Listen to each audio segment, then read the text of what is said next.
Nave, né, como inteira, aqui é o principal, que era o corpo de uma fábrica. Então, aqui na parte inicial, onde está o auditório e aqui a recepção.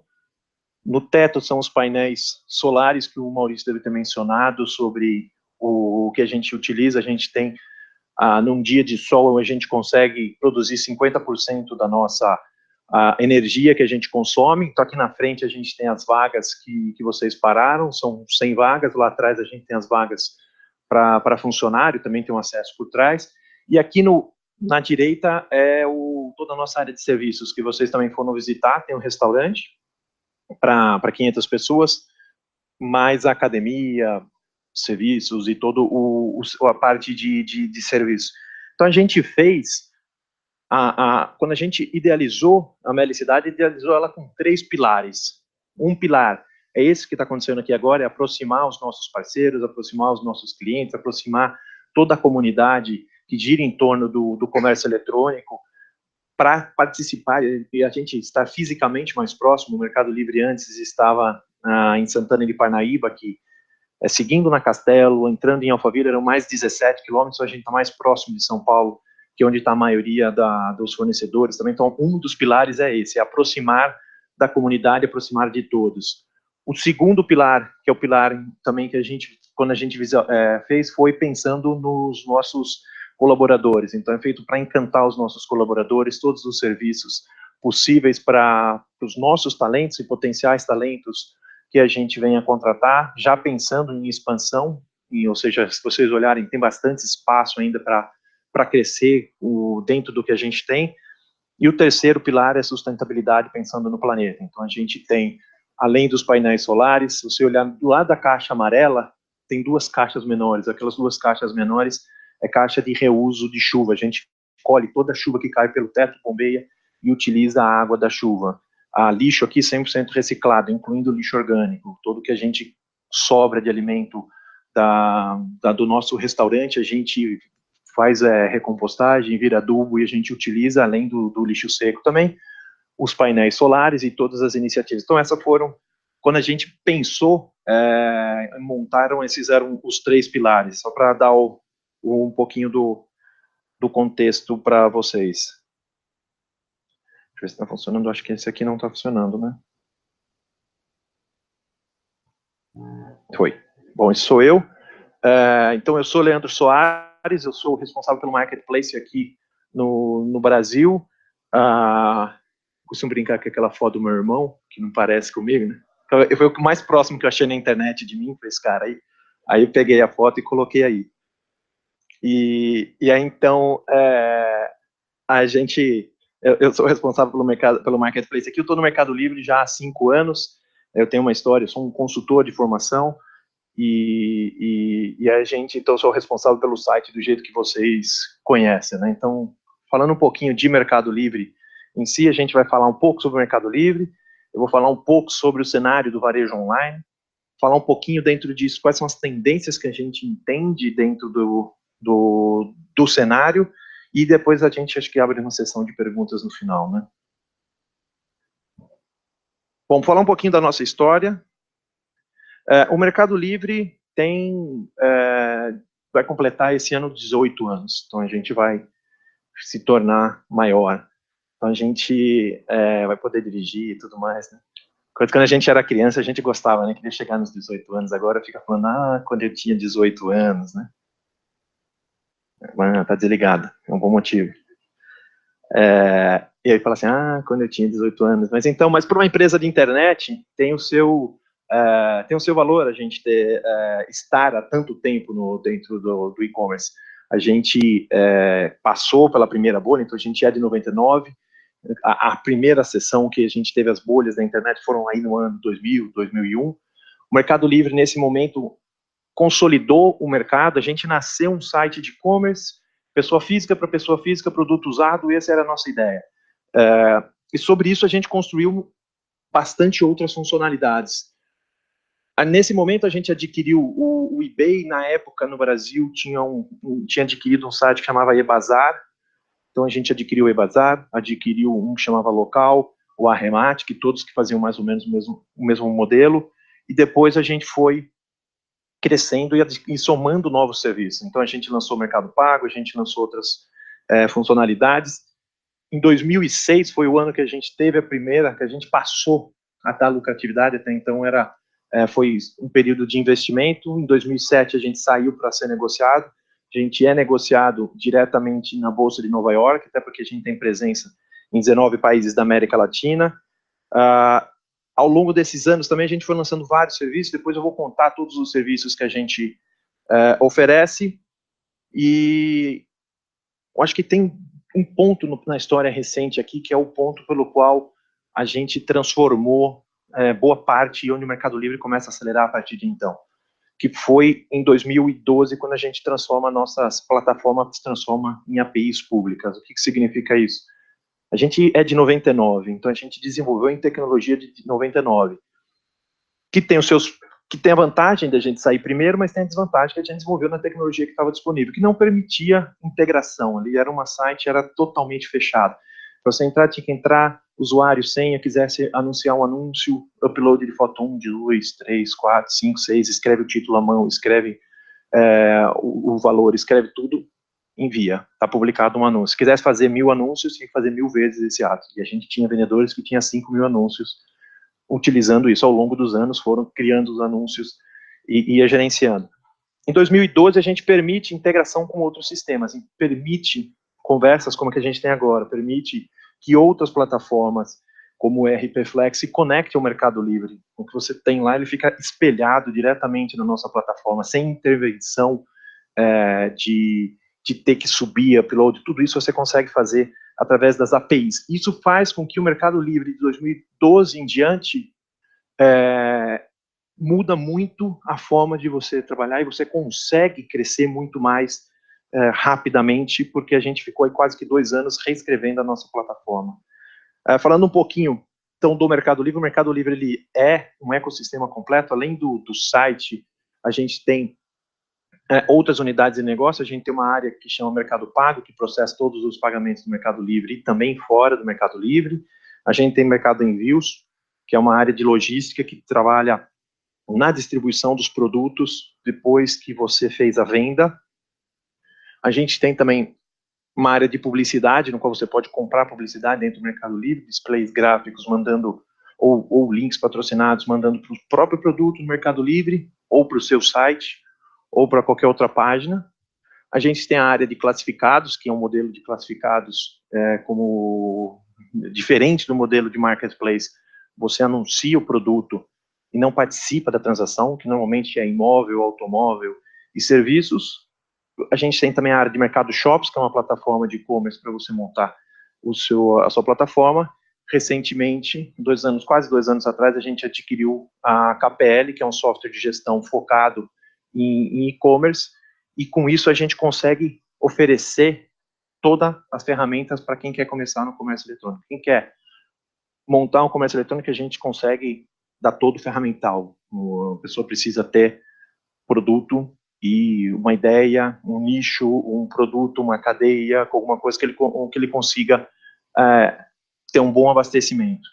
A gente está presente em 19 países da América Latina, predominantemente quase toda a América Latina, fica faltando muito poucos espaços, ficam os que não falam espanhol, que tem uma dificuldade, e alguns países da América Central, pela escala, e às vezes é difícil você montar, porque o país é relativamente pequeno, mas a gente, praticamente toda a América Latina. Falando um pouquinho dos nossos números, a gente, no Mercado Livre, para cada segundo, o grande motor de vendas do Mercado Livre é a busca. As pessoas entram no Mercado Livre, buscam por uma palavra e de lá ele entra nos nossos listados. A gente tem aproximadamente 4.000 buscas por segundo, e eu não estou fazendo no horário de pico, eu estou fazendo dividindo pela média, o que resulta em 6 compras por segundo.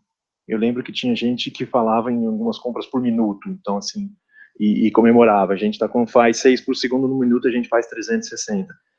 Desmistificando um pouco de Mercado Livre, o Mercado Livre, 98% é preço fixo, então aquele modelo de leilão lá em 99 caiu em desuso muito rapidamente na América Latina como um todo, e a grande maioria do que a gente vende são produtos que têm preço fixo, desculpa, que são produtos novos, que é 85% que a gente vende é produto novo. A gente vende sim produto usado, aproximadamente 15% do nosso negócio, diminuindo, não porque ele não cresce, mas sim porque o resto cresce em uma velocidade maior, e a gente tem, num ano, aproximadamente 7 milhões de vendedores diferentes e 23 milhões de compradores diferentes que fizeram uma compra dentro da nossa plataforma.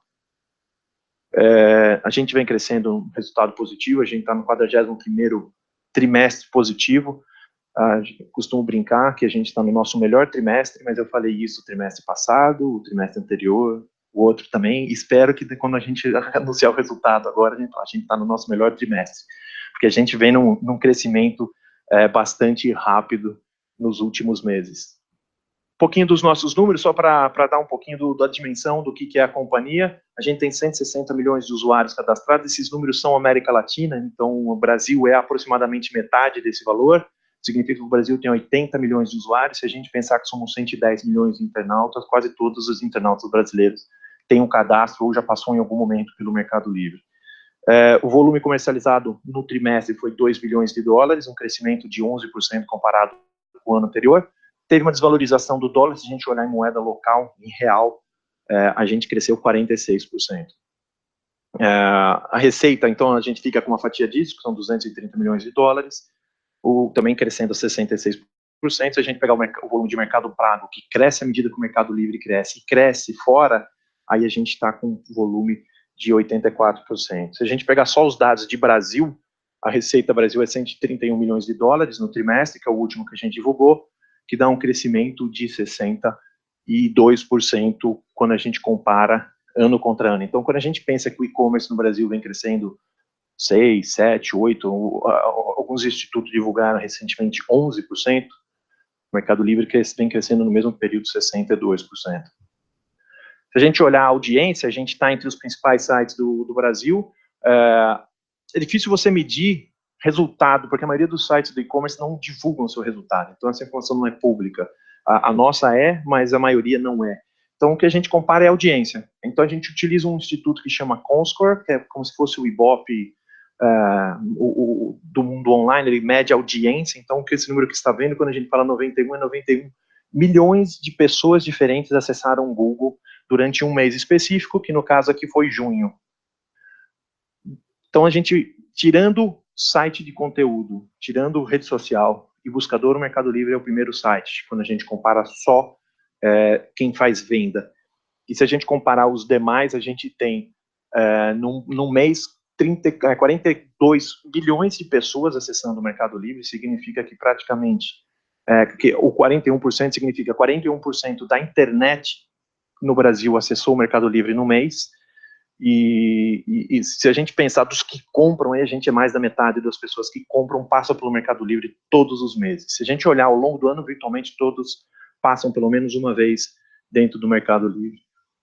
E a gente vem crescendo bastante. A gente tem uma base muito forte de C2C, de pessoas que vendem para pessoas. Se a gente olhar daqueles 7 milhões de pessoas que fizeram vendas, 6 milhões e 950 mil devem ser pessoas físicas, 50 mil são pequenas e médias e grandes pessoas jurídicas, e a gente também começa a trazer grandes varejistas e marcas para vender dentro do Mercado Livre. Exemplos a gente tem que vende dentro do Mercado Livre, nas 4 categorias que a gente atua, além de varejista. Então, por exemplo, eu tenho Casas Bahia, ao Ponto Frio Extra, que é o grupo da Nova, que é meu concorrente no Marketplace, que tem uma operação de e-commerce, que vende Marketplace igual eu, mas ele anuncia os seus produtos dentro do Mercado Livre. Então, você consegue encontrar os produtos da Casas Bahia dentro do Mercado Livre, assim como Ricardo Eletro, Polishop, Shopfasto, que é uma rede do Sul, está aqui também, e várias outras marcas e outros segmentos que a gente tem. Falando um pouquinho sobre e-commerce e marketplace como um todo. Então, acho que, assim, uma das coisas importantes é a gente pensar, esses dados são os dados mundiais, como vem crescendo a venda mundial dentro isso é mundo. Então, se a gente pensar, venda mundial do varejo, ela está na ordem de trilhões de dólares, crescendo numa casa de 5, 6 é bastante estável. Se a gente separar disso o e-commerce, aí o e-commerce vem crescendo 2 dígitos e deve continuar crescendo 2 dígitos ainda para os próximos períodos. E se a gente olhar a participação do e-commerce no mundo, que em 2014 era 6%, vamos olhar 2016, que é o último número que a gente tinha, era 9%, deve chegar em 13% nos próximos anos. Então, é uma participação relativamente pequena, se a gente pensar 9% é vendido através do e-commerce, significa que 91% ainda é vendido na forma tradicional, na forma física. Isso é pensando o mundo. Quando a gente pensa os principais mercados, como funciona isso? O principal mercado de e-commerce do planeta é a China. Eles têm 670 bilhões de dólares vendidos, enquanto o Brasil tem 22 bilhões de dólares no mesmo período, durante um ano. Se a gente olhar a participação do e-commerce dentro das vendas, a China também é a mais desenvolvida. 16% do que se vende é através de sites de e-commerce na China. O Brasil está na outra ponta, o Brasil é 3%. Então, quando aquele número na média mundial é 9%, o Brasil, 3% do que se vende é através do e-commerce. Significa que tem espaço para todo o outro 97% crescer. Se a gente empatar com o mundo, chegar em 9% na média mundial, a gente já multiplica por 3 o mercado em muito pouco tempo. E a gente sempre compara o Brasil, Estados Unidos e China, depois eu vou trazer algumas comparações, porque os 3 mercados são muito parecidos com o mercado brasileiro. É um mercado de dimensão continental, que não é de logística trivial, que você precisa de pensar numa série de outras coisas, e para você poder, então, o mercado, e é bastante concentrado também, não tem tantos varejistas, vocês têm grandes varejistas. Só para vocês terem uma ideia, eu gosto de usar o exemplo da China. O principal site de e-commerce do planeta é o grupo Alibaba. O grupo Alibaba, ele é conhecido aqui no Brasil como AliExpress, ele já está entre os 10 maiores sites do Brasil, mas ele é forte mesmo, forte na China. Ele tem 2 sites, ele tem um site que chama Tmall e um site que chama Taobao. O Tmall faz uma promoção dia 11 de novembro. Dia 11 de novembro, ele vendeu, foram 81 bilhões, eu acho, 81 bilhões de reais. Perdi, não, 50, 60, acho que foi uns 60 bilhões de reais. Eu tô com o número do ano passado, foi 51 bilhões de reais num dia, em 24 horas. Um site. Vamos colocar em perspectiva, né? O site brasileiro é 22 bilhões de dólares, vezes 3, 60, eles venderam 80 num dia. O que o Brasil vende num ano, um site na China vendeu num dia. Eu fico imaginando a cara do cara do correio no dia seguinte, né? Falou, eu vendi uns negocinhos aqui, você não entrega para mim lá, ó. Tá aqui, ó. Tá aqui as mercadorias para você entregar. Porque o cara, isso um site faz, então é maior. E esse evento que eles fazem, que chama o Dia do Solteiro na China, é maior que Black Friday, somando o Brasil, Estados Unidos, a Europa inteira. E eles são os mais desenvolvidos em termos de e-commerce. E não vou falar assim, não, mas aqui na China é fácil, um paísinho desse tamanho, né? É fácil de entregar. Não é nada fácil.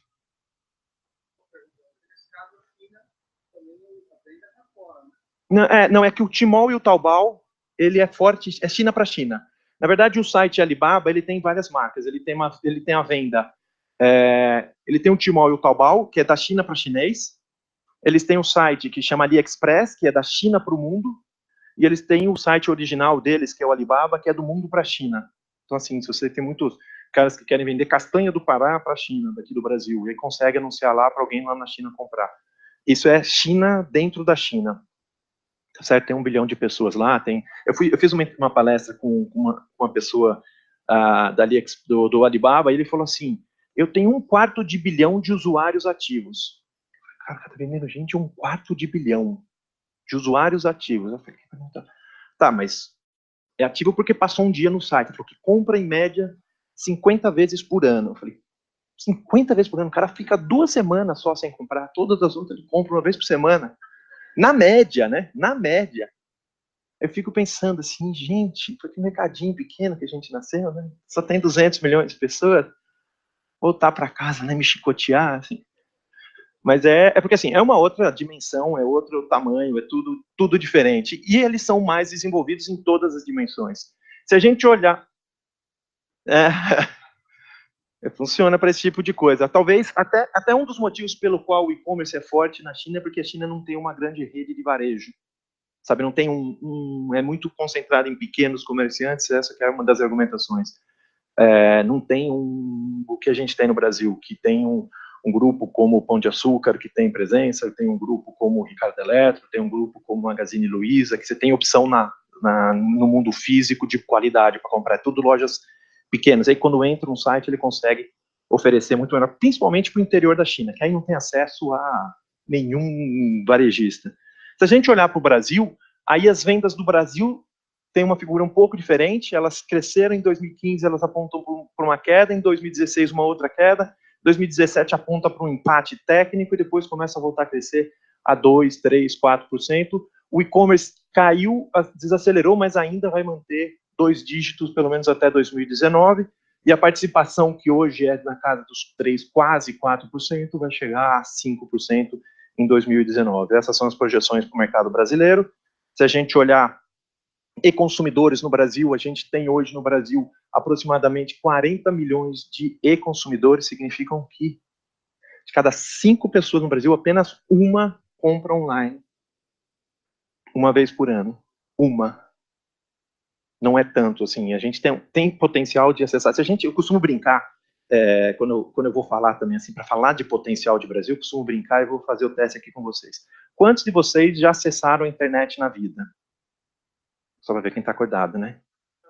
Eu já acessei também. Pois é, aproximadamente metade da população brasileira ainda não fez isso. Eu fico até pensando, eu não conheço ninguém no meu circuito que não tenha acessado a internet. Se não acessou, fala que acessou, né?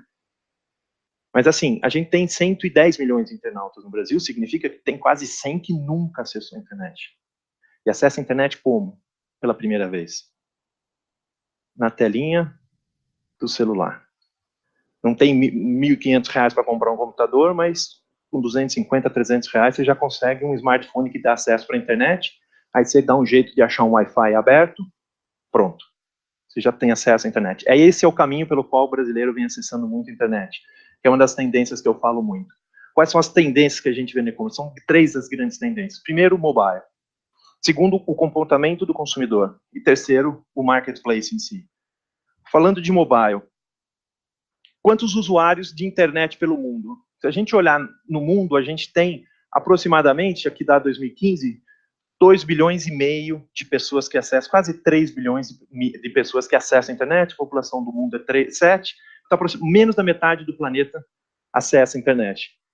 O fato é que, assim, veio de 2008 até 2015, passou de 1.500 para 3, quando a gente olha celular, passou de quase 0 para quase os mesmos 3. Então, praticamente, o que o computador levou 10 anos foram feitos em bastante menos tempo, numa velocidade muito exponencial. Se a gente olhar no Brasil, essa figura não é diferente. Quando a gente olha acesso à internet, o Mercado Livre nasceu aqui, ó, 99, quando 2% da população acessava a internet. Para você subir um anúncio no Mercado Livre, não tinha câmera digital. Você batia a foto naquelas câmeras antigas, tirava a memória, levava no computador, copiava para o computador, aí você tinha foto. Aí você pegava o computador e fazia... Os mais velhos não sabiam o que eu estou falando, né? Tá vendo? Tem gente que não sabe o que é isso. Acessava discado, dava o upload, ia tomar um café, 45 minutos depois, pá, tava lá. Ou mais. Se a internet tivesse à noite, começava a acessar às 11 horas da noite, a hora que baixava o movimento, porque se todo mundo que a gente acessasse, demorava mais. Durante o dia não dava, né? Você esperava fazer de madrugada, era mais barato. Você pagava um pulso só. Os antigos nem sabem o que é isso. Mas mais novos não sabem o que é isso, um pulso. Ah, era um pulso só. É depois das 10, tá vendo? Tem gente que lembra o horário. E aí saiu dali para chegar aqui, celular. Estima-se que tem quase 300 milhões de celulares com acesso à internet no Brasil. Tá certo? Tem gente, 2 chips, etc. Mas o fato é que tem mais acesso através do celular do que a gente tem no computador. Se a gente olhar os números de vendas mobile no celular, a gente vinha crescendo lá 1% do que era vendido em 2012 era através do celular, em junho já 19% do que se vende na internet é através do celular. Se a gente olhar Estados Unidos, já é 35. Se a gente olhar na China, já é metade. Então tem muito espaço para crescer. Aqui é uma tendência muito forte.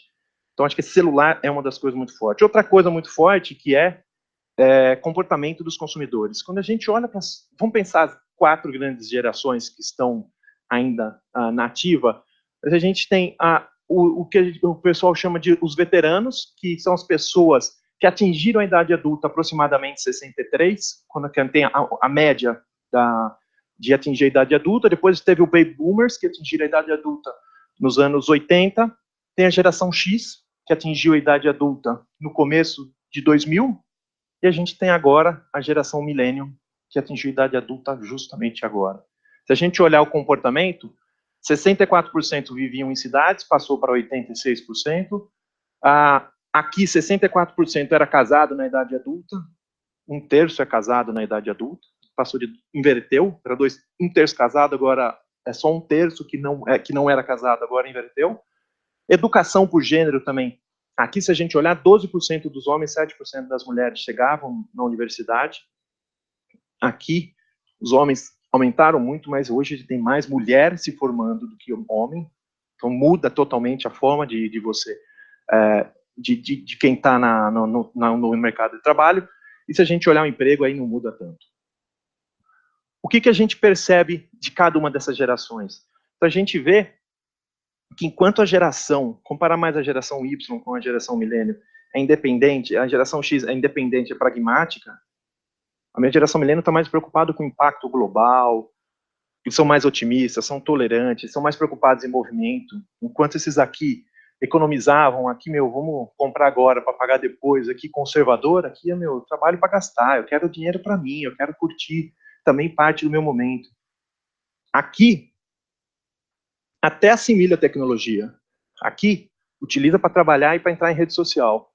Aqui, perfeitamente, nasceu entender da tecnologia, aqui é o contrário, eles nasceram com a tecnologia. Eu lembro meu filho, meu filho agora tem 4 anos. Quando tinha 2 anos, ele usava tablet perfeitamente. Quando tinha 1 ano e meio, ele já usava tablet. Não é que ele não sabia ler, ele não sabia falar, mas ele já usava. Ele descobria uns desenhos, que tem um desenho que está passando agora, que chama Masha e o Urso. Quem tem filho pequeno sabe. Meu filho descobriu isso 2 anos atrás em russo.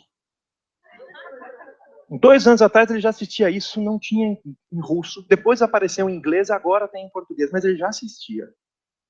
Não sabia falar, não é que não sabia escrever. Ainda não sabe escrever, mas então a tecnologia é uma coisa que já nasce, né, já está na formação. Mas isso é o impacto mais interessante disso. Fizeram uma pesquisa perguntando assim, qual que é a forma que você quer ser atendido? E aí pergunta para o pessoal da geração Y, como que você quer ser atendido?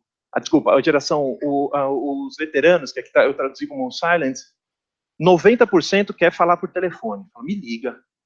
Dá um jeito. Minha mãe é assim. Fala, você não me ligou? Mãe, mas tem WhatsApp, por que eu vou ligar? Não, mas quando não me ligou.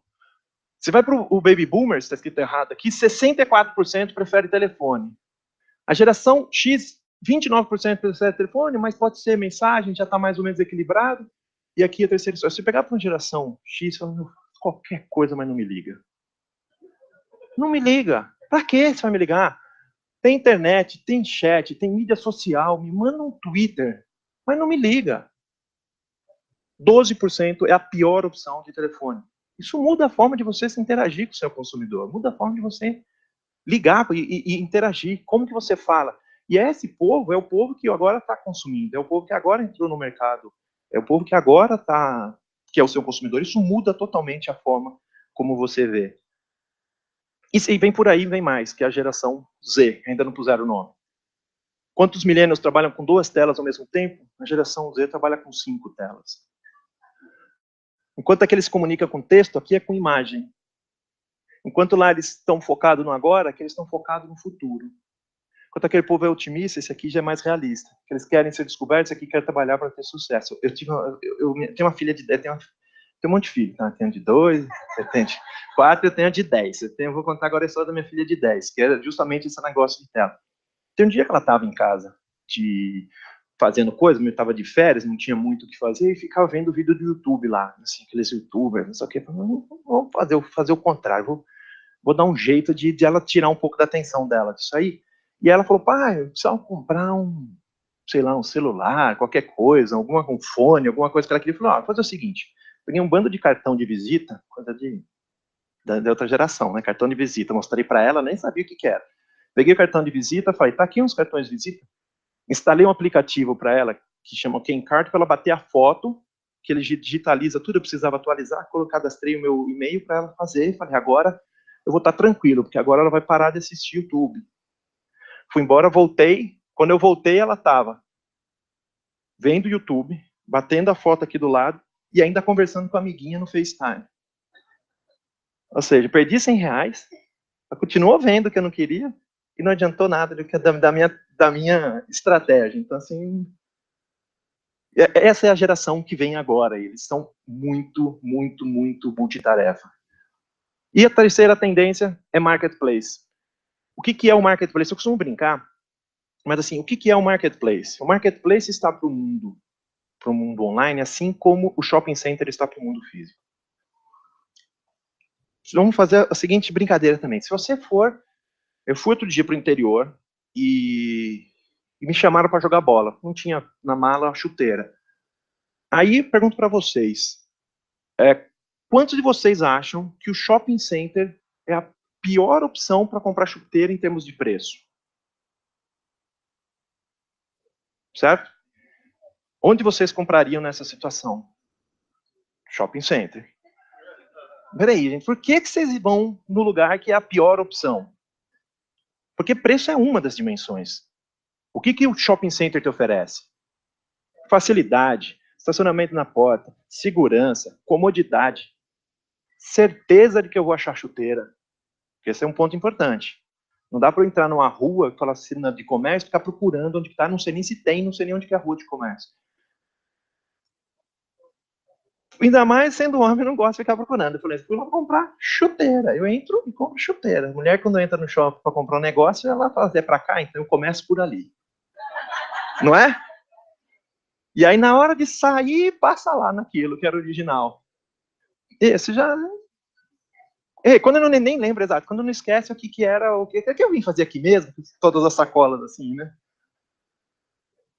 Exato. O que o consumidor quer? Quando pensando no mundo online, primeira coisa é a oferta de compras ilimitadas. Eu quero chegar num site que tem todas as opções. Eu quero entrar num lugar que tem. Hoje, eu acabei de ver uma pesquisa que eles fizeram. Hoje, quando as pessoas vão nos Estados Unidos procurar por produto, 56% delas procuram, no primeiro lugar que procura é Amazon.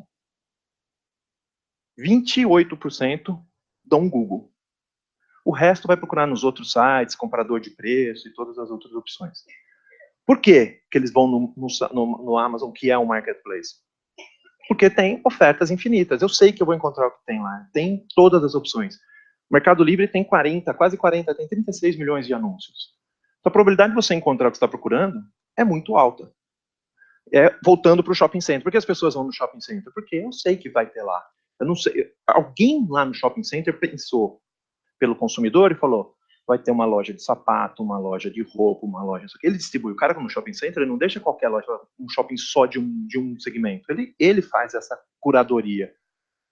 Da mesma forma, preço. Obviamente, preço é uma das opções, mas a opção de preço no mundo online não é só preço. É preço, condição de parcelamento, se o frete é grátis ou não. Então, tem várias dimensões que compõem o preço. Outra coisa importante é conveniência. Os marketplaces fazem investimento muito forte em conveniência. Então, quando você compra a primeira vez, tem compra com clique, tem usabilidade, tem serviço de logística, tem o próprio celular. Quem faz a primeira compra no mundo online sabe, a primeira compra é difícil. Tem que digitar cartão. Ninguém sabe o número do cartão. Tem que ir lá procurar o número. Tem um dígito que está atrás. Você tem que lembrar como que o seu nome está escrito no cartão. Não é tão uma coisa... Uma vez que você já comprou, e por isso é muito conveniente voltar e comprar no marketplace, porque você já comprou, você está lá, seu dado está cadastrado, é muito rápido você fazer. E, obviamente, satisfação, que é o nível de serviço uniforme. Se acontecer alguma coisa, eu sei com quem falar, eu sei como funciona o serviço, eu sei qual que é a oferta. No caso do Mercado Livre, a gente tem compra garantida, que é, ou seja, só receber o seu produto ou o seu dinheiro de volta. Certeza, ponto, te garanto. Eu sei que ele me oferece esse tipo de coisa. Então, ele também tem essa questão. Então, o preço é uma das dimensões. Quando a gente olha para o mundo, no Brasil, 20% do que se vende é através de marketplace. Quando a gente vai para os Estados Unidos, 1/3 do que se vende é através de marketplace. A grande maioria disso é Amazon e eBay. Quando a gente vai para a China, 90% do que se vende é através do marketplace. Esses dois sites que eu falei aí, que é o Tmall e o Taobao, é responsável por 45% do mercado chinês. Ou seja, o mercado chinês é de 600 bilhões, ele me faz metade de 300 bilhões em vendas no ano. Então é sozinho um site. Depois tem vários outros marketplaces também que vendem na China. E para tentar mostrar que eu acredito que isso vai consolidar ainda mais, eu trago alguns fatos. Eu peguei nos Estados Unidos. Os Estados Unidos é mais fácil porque se tem informação mais abundante. Uma das coisas que eu peguei é venda do mesmo canal. O que é venda do mesmo canal? Eu pego lojas que vendiam num ano, quanto que elas vendem no ano seguinte. Você está desconsiderando todo mundo que entrou, porque como o mundo de internet, muita gente entra, então os crescimentos são altos, muitas vezes porque você tem os que já vendiam, além disso tem novos que vendem. Então isola o efeito dos novos, vou olhar só quem já vendia, com quanto cresceu ano contra ano. Um dos canais que mais cresceram é Google Shopping. Então Google Shopping, para quem não conhece, às vezes você entra no Google, tem a fotinho com preço lá em cima, que tem a geladeira, já tem o nome e quem está vendendo. São 3 informações, uma foto, um preço e a loja que está vendendo. É um comparador de preço, na verdade, embutido dentro do próprio Google. A grande maioria das pessoas vem crescendo muito nesse modelo, vem crescendo ano contra ano 35%, e na verdade é uma migração, porque 13% cai das pessoas que usavam links patrocinados tradicionais, quando vende produto, migra para o produto.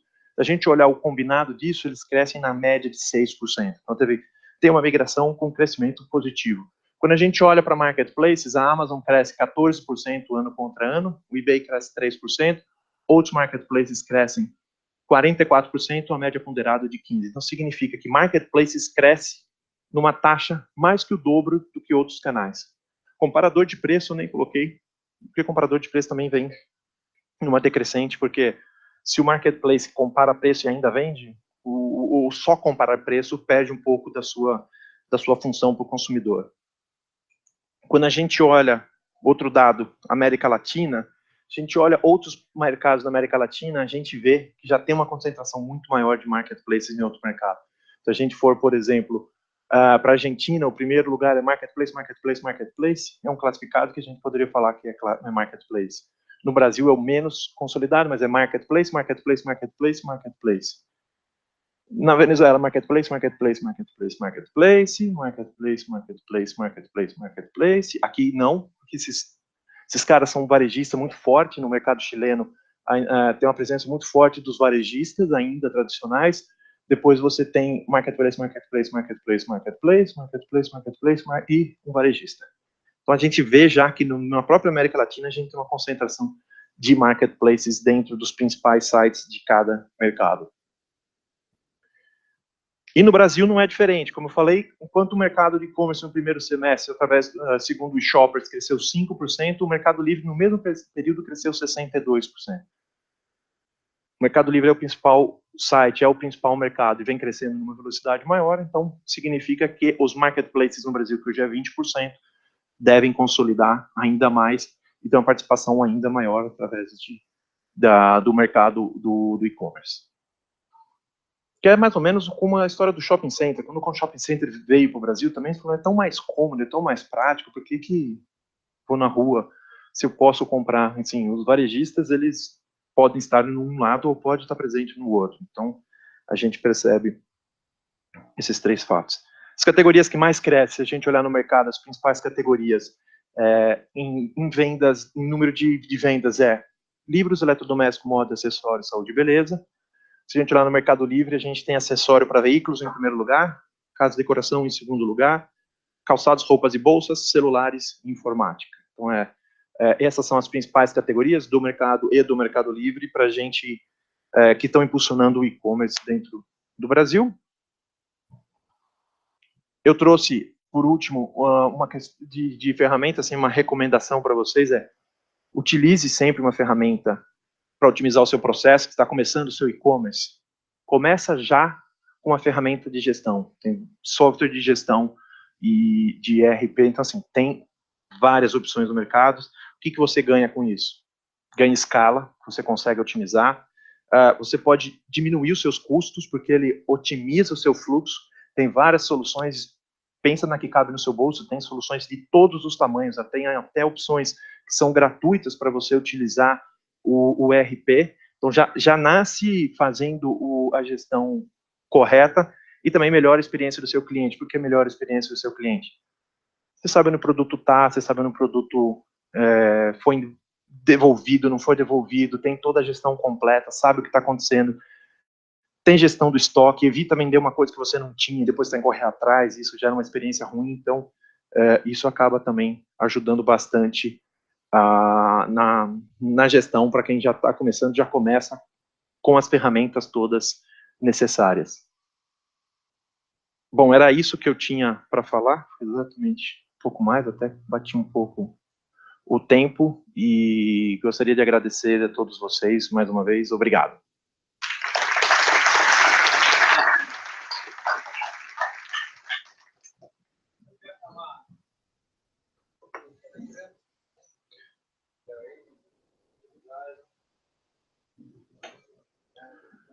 Se quiser Também o Gustavo e o Rony.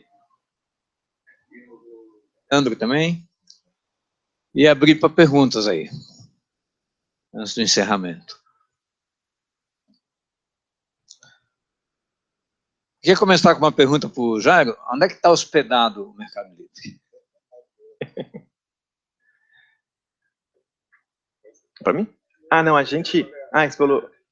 O Mercado Livre hoje está hospedado nos Estados Unidos, a nossa infraestrutura toda está lá. A gente tem 2 data centers, um em Nevada, um na costa oeste, um na costa leste, um em Atlanta, um em Nevada. E a gente, como a gente está em 19 países, e aí a gente tem links para esses servidores, mas a hospedagem... Desde o data center? Não, o data center não é nosso, mas a infraestrutura é nossa, é um colocation, sabe? Que você tem a infraestrutura e eles dão a infra do data center de armazenagem. A gente compra os equipamentos. Deixa eu ficar no palco lá em cima. Quem quer fazer pergunta?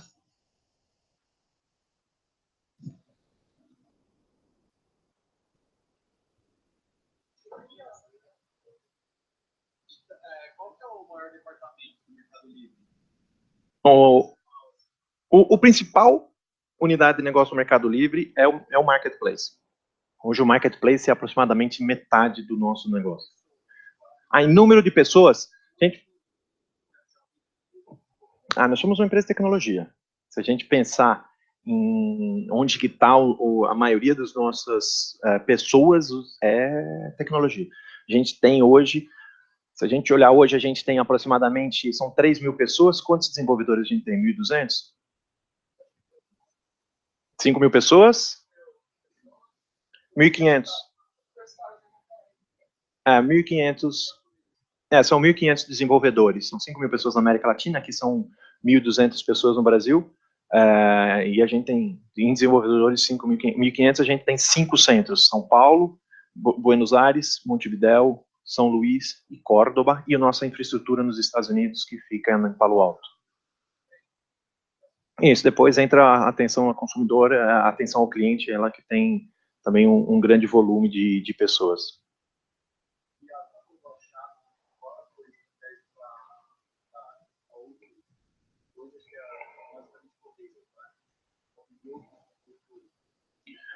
A pergunta dele é se qual o motivo pelo qual a gente comprou a Achado. A Achado é uma empresa de tecnologia que a gente comprou, que está em Florianópolis. A gente tem centro de desenvolvimento em Florianópolis também, que eu esqueci de mencionar, o que ela faz é calcular frete para outras transportadoras que não só correio, para qualquer opção. A gente sim quer utilizar essa ferramenta do Achado para oferecer uma melhor experiência para os nossos clientes. Hoje a gente utiliza quase que 100% da nossa operação através dos correios, mas a gente gostaria de ter o Achado para ajudar a gente a desenvolver uma forma mais eficiente de cálculo de frete.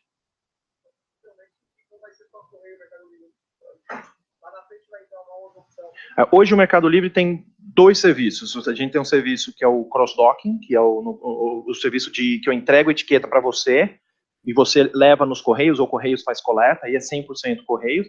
A gente tem a opção de fazer a coleta desses produtos. Quando a gente faz a coleta desses produtos, a gente traz para o nosso galpão, e aí a gente pode utilizar outras transportadoras. Hoje, na verdade, a gente já utiliza algumas outras transportadoras, além de Correio.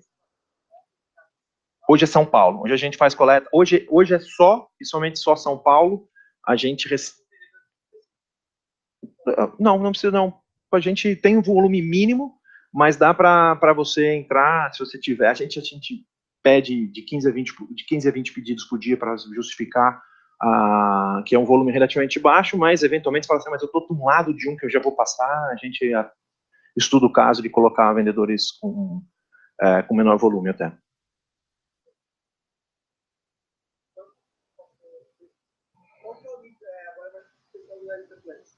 Qual que é o nível de integração com o Mercado Livre?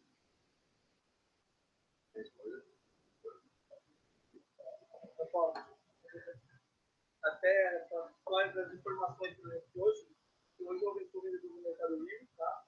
E quero colocar um RP. Até mesmo para poder organizar. Então, as informações que eu tenho dentro do Mercado Livre, traz 100% delas, tem alguma coisa que tem? Sim. Não está completa. Você tem no RP o cadastro de produto, você envia o cadastro completo para o Mercado Livre. A gente usou muito bem o modelo de API que o Mercado Livre disponibiliza, tá? E aí depois que a venda desculpa, a etiqueta de Mercado Envios. Hoje não. A gente faz a integração de produto e a volta do pedido. Tá, basicamente isso. E você vai ter que voltar lá e fazer por lá. Tá? Mais perguntas? Essa pergunta que cai na prova. A pergunta é se a gente vai ter carrinho no Mercado Livre. Sim, a gente tem estudo, e mais do que estudo, a gente já está em desenvolvimento. Não é trivial, porque a gente, como eu falei, são 7 milhões de vendedores com 23 milhões de compradores. A probabilidade de ter um comprador que escolha um produto de um vendedor e o outro produto do mesmo vendedor é relativamente baixa. Então, a gente está estudando a forma de como fazer isso e estimular que as pessoas utilizem do mesmo vendedor até para otimizar frete, otimizar. Então, a gente está pensando como fazer, olha, você compra aqui, o próximo sai com frete grátis, que na verdade já está pago no primeiro. E então, a gente está pensando como lançar isso, teremos em 2017.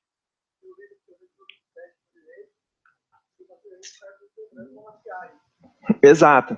Então, esse é o problema, as pessoas confundem, porque ela comprou uma maquiagem, um pet no mesmo dia, falou uma vez com você, e está achando que a maquiagem também é do mesmo vendedor. Porque muitas vezes na cabeça do consumidor, é até Mercado Livre, assim, quando as pessoas entram aqui, assim, às vezes perguntam, e onde que está o depósito? Eu falo, não, a gente não tem produto. A minha mãe perguntou isso. Eu falei, mãe, depois de 5 anos, mãe, não... Porque ela olhou as fotos, olhou aqui e falou, mas onde ficam as mercadorias? Porque as pessoas às vezes confundem mesmo. Tem gente que vem aqui, bate na porta e quer entrar no depósito para pegar e trocar o produto que ela recebeu, traz o produto na mão, assim, sabe? Porque as pessoas têm... Isso que é a parte difícil de você separar. E principalmente no atendimento depois, por isso, hoje está um produto, um envio, um atendimento, é tudo muito fácil. Quando você faz o carrinho, tem que pensar como que separa tudo isso para organizar por vendedor. Não é uma solução tecnologicamente fácil, mas a gente vai desenvolver.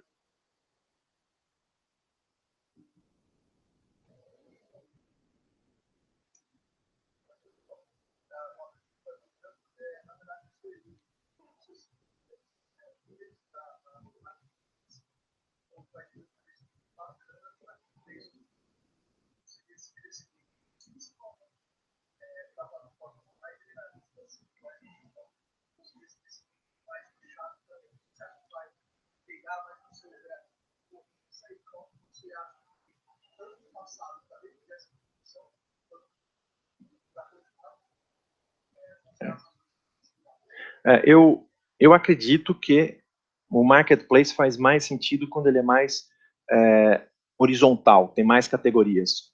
pensando em grande escala.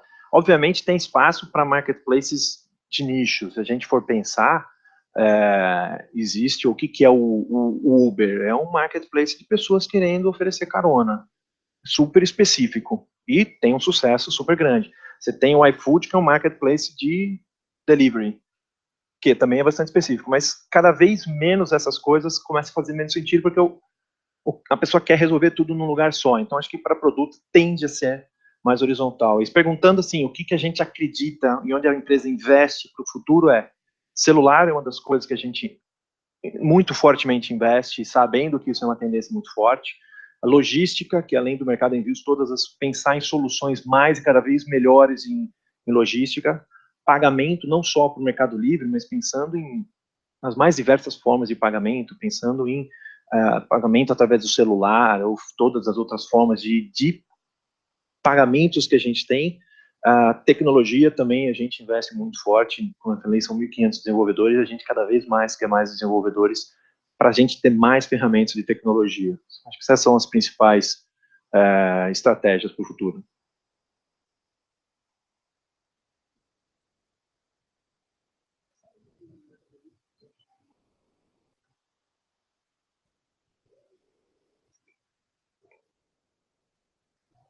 Tá, a pergunta dele é, hoje o Mercado Livre está utilizando cada vez mais, a gente está cada vez mais atingindo mais pessoas, até ser 100%, de que o e-mail que a gente utiliza é um e-mail Mercado Livre. Então, é como um e-mail que a gente chama de e-mail mascarado, porque você tem um Mercado Livre, aqui no Mercado Livre eu troco o servidor e ele muda. Ele não atrapalha em nada a comunicação, então você manda para aquele e-mail, a pessoa do outro lado recebe. O que a gente tenta com isso é dar mais segurança para evitar que as pessoas sofram qualquer tipo de spam ou qualquer coisa que possa vir a acontecer numa comunicação em nome do Mercado Livre ou qualquer coisa desse tipo. É para dar mais segurança para as duas pontas, para o comprador e para o vendedor. A pessoa do outro lado recebe. Não, a gente só faz o chaveamento. Esse e-mail é um e-mail, não sei o quê, depois eu sei que é leandro@gmail e retransmito.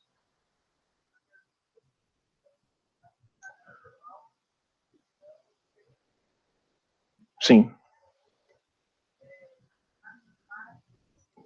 Sim, na mensagem não tem problema.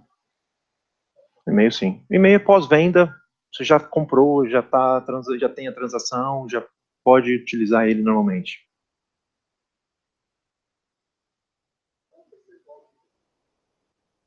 Bom, o que você chama de sinistro é bem baixo. Justamente todas essas ações a gente faz para diminuir cada vez mais o que está acontecendo. É o que a gente faz. É baixo, a grande maioria dos casos que a gente tem são casos de atendimento padrão. Produto que quebrou, são coisas que extraviaram, que também tem um índice baixo, mas como a gente faz milhões de transações por mês, acaba tendo algumas ocorrências que é basicamente a nossa área de atendimento aqui embaixo, como vocês passaram, o pessoal que está no atendimento aqui no andar de baixo, mas o índice é bem baixo. Sim, hoje 100% das cargas que é feito através das nossas etiquetas, elas são seguradas. Sim, a gente tem recebe. Quando acontece um extravio, na verdade, assim, como a nossa ferramenta está integrada com os Correios, à medida que, quando eu sei que eu tenho um extravio, eu já desfaço a transação, devolvo o dinheiro para o comprador, devolvo o dinheiro para o vendedor e eu disparo o serviço com os Correios. Eu faço isso em 24 horas. Depois eu sei que vai demorar para recuperar os Correios, mas aí eu entro no meu fluxo.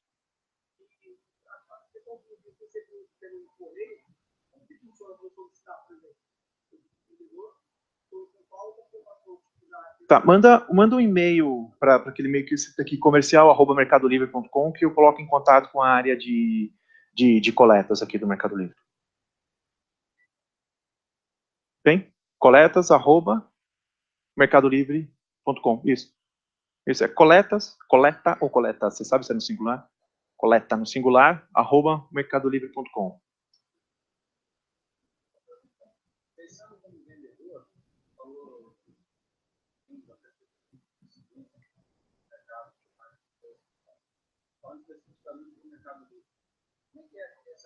de você, a quantidade de pessoas que estão no mercado livre vendendo também, de certa forma, impacta no seu negócio. É cada vez mais difícil você aparecer em cima, como na pesquisa do Google. Sim. Naturalmente, isso é uma questão de investimento, depois você paga pelo anúncio. Vocês veem isso, nessa perspectiva de crescimento, mais vendedores são mais concorrentes.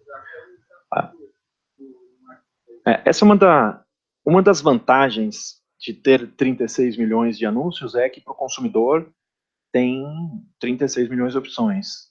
A desvantagem para quem está vendendo é que você é uma das 36 milhões. Então, também é bastante competitivo o cenário. O que a gente faz do nosso lado é cada vez mais aumentar visitas e visitas e visitas para que todos cresçam. A gente fez um estudo, ano passado a gente cresceu 60%, mas cada vendedor individualmente ele cresce quase que 40%, mesmo dentro do seu universo. Então, a gente faz com que, porque senão ele só faz sentido o marketplace se ele for bom para as duas pontas, para o vendedor e para o comprador. Se não tiver vendedor vendendo, não adianta eu ter comprador querendo comprar. Eu preciso que todos fiquem satisfeitos. Mas sim, uma das coisas mais difíceis dentro de um ambiente desse é aparecer nas primeiras posições. E aí é reputação. A reputação...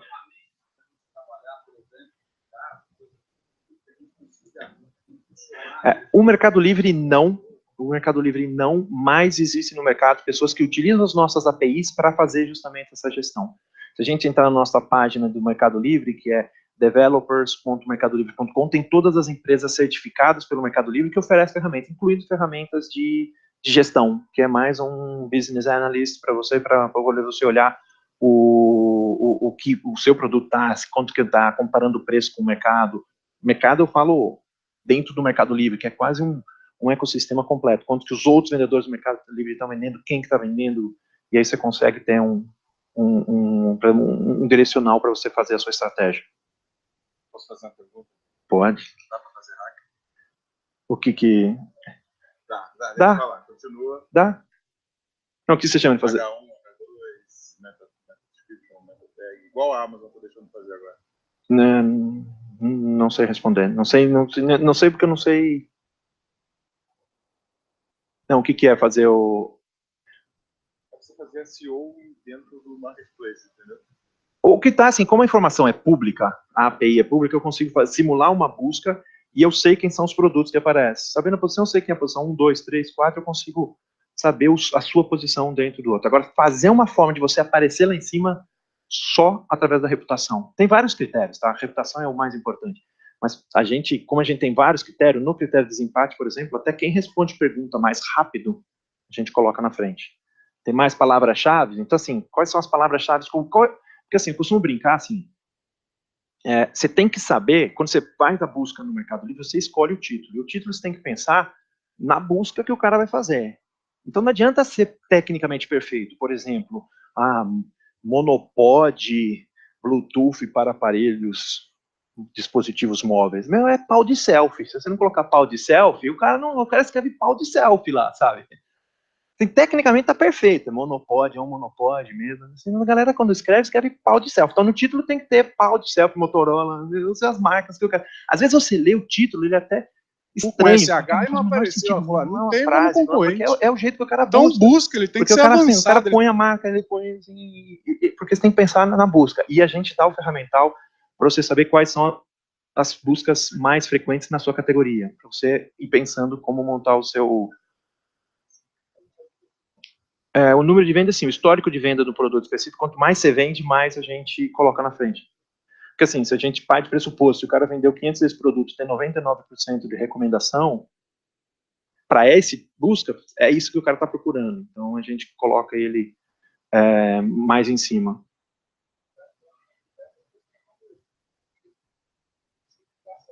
Exato. E é dinâmico, tá? Não, e é dinâmico, porque como isso muda, às vezes até ao longo do dia isso muda. Porque você está recebendo qualificação negativa naquele produto, fala, ixi, deixa eu descansar um pouquinho. E aí isso vai o tempo todo. É realmente machine learning que vai o tempo todo aprendendo com a busca. Ele fala que para essa busca, quando eu põe lá sensor de estacionamento, o mais procurado é o quinto, não sei por quê, né? Mas a máquina descobriu que a maioria das pessoas clica no quinto, então deve ser esse que é o mais relevante, ele vai ganhando relevância no algoritmo, e aí a gente vai ajustando isso o tempo todo.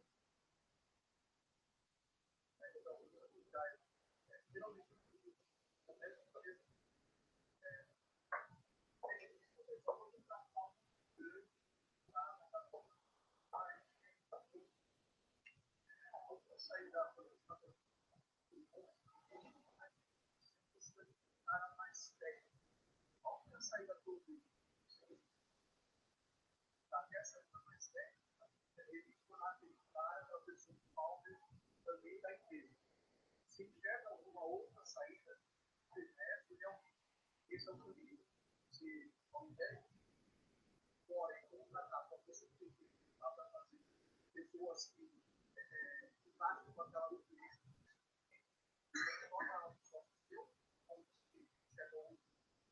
estamos tocando um projeto de startup agora, começando em vários escritórios, projeto de startup. E eu conversando com pessoas que conhecem bem desse projeto, dessa parte de startup, que é a nossa unidade de cultura empreendedora, é a recomendação que eles fazem. É muito difícil, você vai entrar no ramo de tecnologia e você não conhece tecnologia e vai depender de terceiros.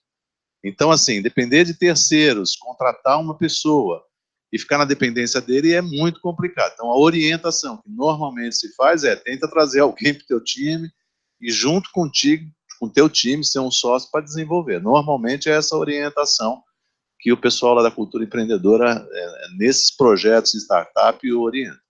Tá? Porque senão você vai ficar na dependência de alguém, você vai fazer um projeto de tecnologia, você não conhece tecnologia, e vai ficar na mão de alguém que de repente pode sair, né? Ou fazer alguma coisa que ele não seja tão bom dentro da tua equipe.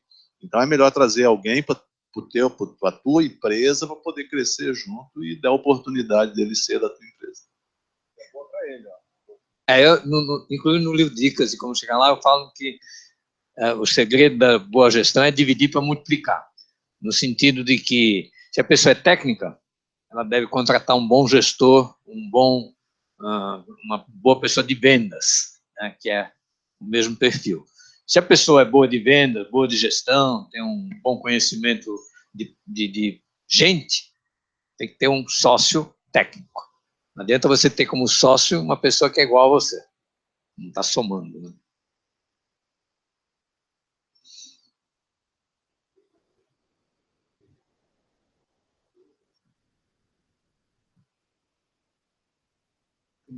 Para quem usa API pública, a gente tem dentro da página developers.mercadolivre.com, lá tem um chat que você faz e tem um e-mail, e a gente tem uma equipe técnica que fica aqui no Brasil dando suporte a toda a integração. Eles vão te explicar como funciona.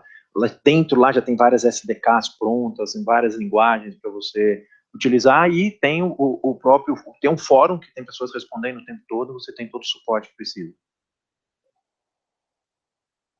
E um Open Office. Isso.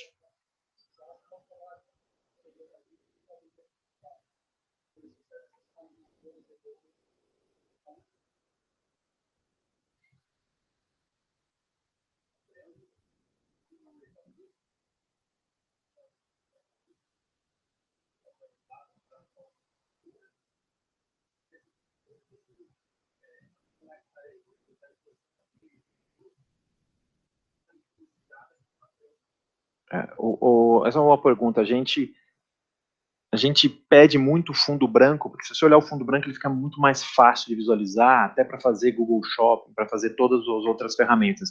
Então, sim, a gente está exigindo o fundo branco. Quem não tiver fundo branco, é fácil de identificar por máquina, ele vai ter uma penalização na busca e vai perder relevância. Ou você vai aparecer na segunda página, na terceira, isso aqui não significa que se tiver no mesmo anúncio, no critério de desempate, o fundo branco vai todos na frente. Isso vai entrar depois.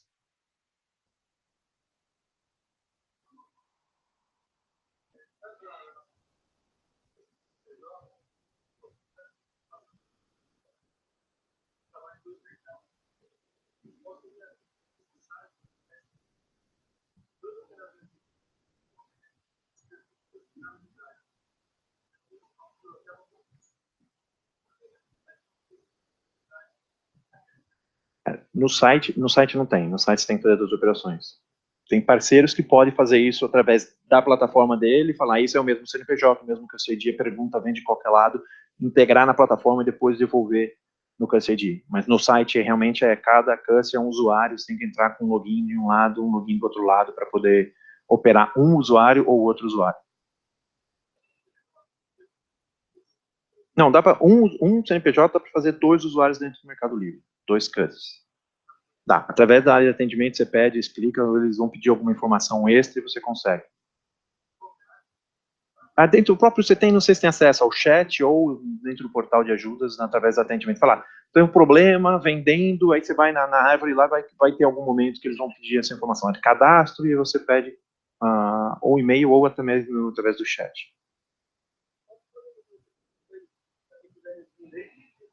Muitos vendedores online, às vezes, o orçamento é baixo. Alguma coisa. Então, o que acontece?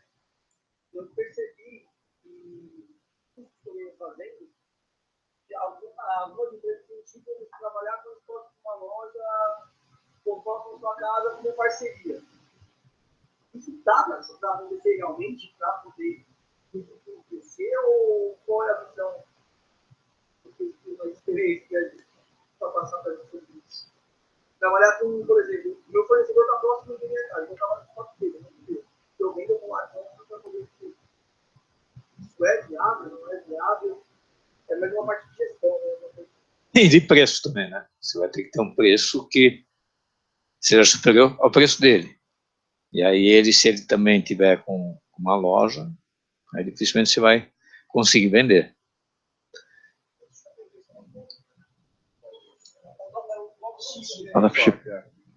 Existe esse caminho, mas é o que o Ernesto falou, você tem um desafio de margem aí. Se você conseguir fazer algum tipo de aliança onde você consegue o preço de custo com esse lojista onde ele está com o estoque encalhado, pode ser possível, mas se for um produto de alto giro, vai ser difícil ele topar essa parceria, porque ele vai preferir vender com margem do que vender a preço de custo para você. Existe alguma estratégia no Mercado Livre para evitar a derrubada de preço? Porque esse fato de que o consumidor vê lá uma concorrência realmente online faz com que as margens de lucro cada vez vão ficando menores, né? Não temos uma estratégia de controle, até porque uma das coisas, o Mercado Livre não tem catálogo, então não sei exatamente qual que é o produto que está sendo vendido, não sei se é o mesmo modelo, eu não tenho conhecimento do produto, falar, não, esse de R$40 é realmente melhor do que esse de 50, não, porque esse tem uma funcionalidade a mais do que o outro que não tem, então a gente não tem controle, ele se regula, o próprio mercado se regula. E voltando à questão do dropshipping, no Mercado Livre isso é uma prática ilegal, você vender produto que você não tem estoque. Agora, a B2W fez a aquisição lá do CV Group para ter ferramenta de otimização de price com base em estoque. Né? Vocês pensam em ir por alguma coisa? A gente está um passo atrás, que é ter a opção de ter o catálogo, de saber exatamente qual que é o produto. Como eu não tenho posse, como eles têm o catálogo, eles sabem quem são, eles são catalogados. Quando você vende em outros marketplaces no Brasil, você dá o código de barra e ele põe o título, você põe o preço. Aqui a gente não, deixa totalmente aberto. Eu não sei exatamente quem é ou qual é exatamente o produto que está sendo vendido. Então, assim, a um momento a gente vai precisar ajustar isso também, mas hoje não tem. Uma estratégia que eu vi que é bacana é que tem pessoas que vendem dentro de marketplace que monitoram o estoque de concorrentes com preço mais baixo e quando o deles zero, eles aumentam o preço. Mas hoje teria que fazer isso manualmente. Eu vi que tem algumas ferramentas argentinas que são muito boas para fazer isso, né? No Brasil tem a 00K, mas isso, a 00K faz esse tipo de coisa, eu acho que outros também fazem, a e-commerce também faz esse tipo de coisa, que é a e-commerce, eles conseguem saber, mas aí que você, vendedor, tem que falar, esse produto é o meu produto e amarrar uma vez, e aí uma vez que você programando isso, ele funciona, a HellTrend faz, alguns fazem, algumas ferramentas fazem, mas aí você tem que, vendedor, casar, falar e fazer, esse é do meu competidor, esse é o que eu quero monitorar.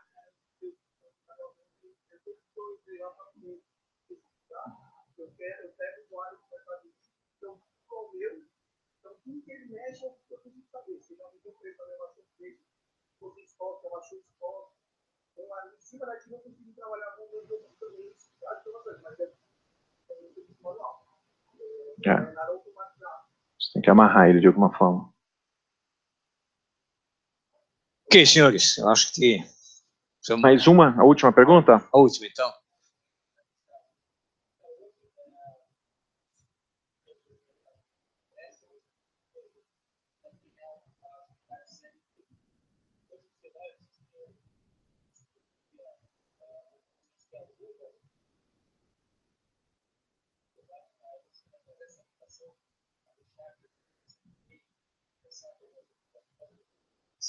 Você pode estar procurando o Sebrae, nós temos várias especialidades, sempre focado em gestão. Então, nessa parte CLT, por exemplo, nós estamos com consultoria jurídica. Qualquer coisa relacionada com o teu negócio, quer seja relacionada à parte trabalhista ou à parte tributária, tem advogados à disposição para estar te orientando nesse sentido. Assim como tem também referente à formalização, na parte de RH, na parte de finanças, fluxo de caixa, DRE, ou seja, desde que você fale em gestão, o Sebrae está lá para te orientar em todos os sentidos.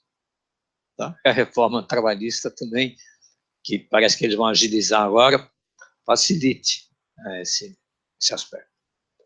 Bom, pessoal, muito obrigado, agradeço Mercado Livre, Sebrae, a gente está à disposição. Nós estamos com vários treinamentos também, né? Porque o RPFlex, ele é um produto, na verdade, da TI Educacional. A TI Educacional é uma empresa que nasceu também com um viés de treinamento. Inclusive, nós temos um treinamento bem interessante, que ocorre a cada 2 meses, o próximo vai ser agora, depois do dia 25, dia 26 de janeiro, que é feito numa fazenda, no Spaventura, no Hotel Fazenda, onde, além de um treinamento técnico, de IRP, de e-commerce, são 4 dias, vai de quinta até domingo, também tem uma série de atividades comportamentais.